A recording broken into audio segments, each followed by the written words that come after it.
அனைவருக்கும் வணக்கம். இது உங்கள் கோபிநாதனின் இரவு வானிலை அறிக்கை. தற்போது இருக்கக்கூடிய வானிலை அமைப்பு என்னன்னா, நம்மளுடைய ஆந்திரா கடலோர பகுதிகளில் ஆழ்ந்த காற்றழுத்த தாழ்வு பகுதியானது நீடித்து வருகிறது. அதாவது well marked low pressure area. இதன் காரணமாக தொடர்ந்து பார்த்திங்கன்னா நம்மளுடைய வடக்கு ஆந்திராவில் நல்ல மழைப்பொழிவானது இன்னும் வரக்கூடிய சில மணி நேரங்களில் தொடங்க போகிறது. அதன் பிறகு இந்த நிகழ்வு தொடர்ந்து பார்த்திங்கன்னா கிழக்கு நோக்கியே பயணித்து ஒடிசா கடலோர பகுதியை வரைக்கும் நெருங்க போகுது. இன்று இரவெல்லாம் இது பார்த்திங்கன்னா காற்றழுத்த தாழ்வு மண்டலமாக மாறுவதற்கான வாய்ப்பு ரொம்ப அதிகமாக இருக்குது.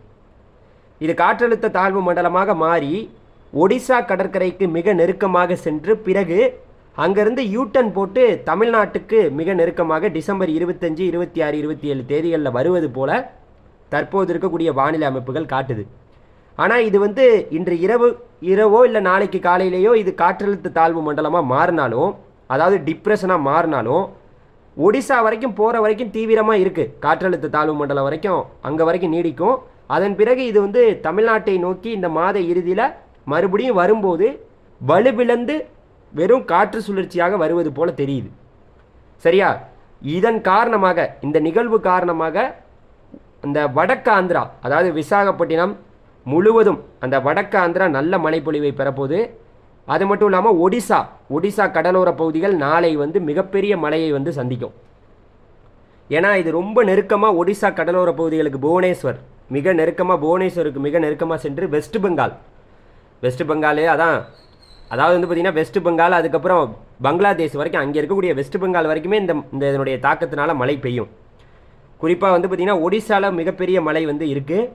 அங்கே வரைக்கும் இது போய் மறுபடியும் அங்கேயே போகணும்ல, இது அங்கேயே கரையை கிடப்பது போல் தெரியலை.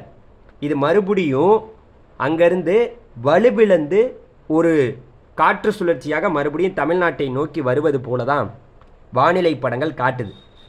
தமிழ்நாட்டை பொறுத்த வரைக்கும் எந்த ஒரு மழைப்பொழிவும் இந்த காற்றழுத்த தாழ்வு மண்டலம், அதாவது இப்போ ஆழ்ந்த காற்றழுத்த தாழ்வு பகுதியாக இருக்குல்ல, இந்த ஆழ்ந்த காற்றழுத்த தாழ்வு பகுதினால் நம்ம தமிழ்நாட்டுக்கு மழை கிடையாது. வேணா இந்த மாத இறுதியில் அந்த நிகழ்வு மறுபடியும் வரும்போது எந்த லெவலுக்கு தீவிரமாக வருதோ அதை பொறுத்து மழையை நம்ம அறிவிக்கலாம். தொடர்ந்து நம்ம சேனலை சப்ஸ்கிரைப் பண்ணி பார்த்துக்குங்க. நன்றி, வணக்கம். நன்றி.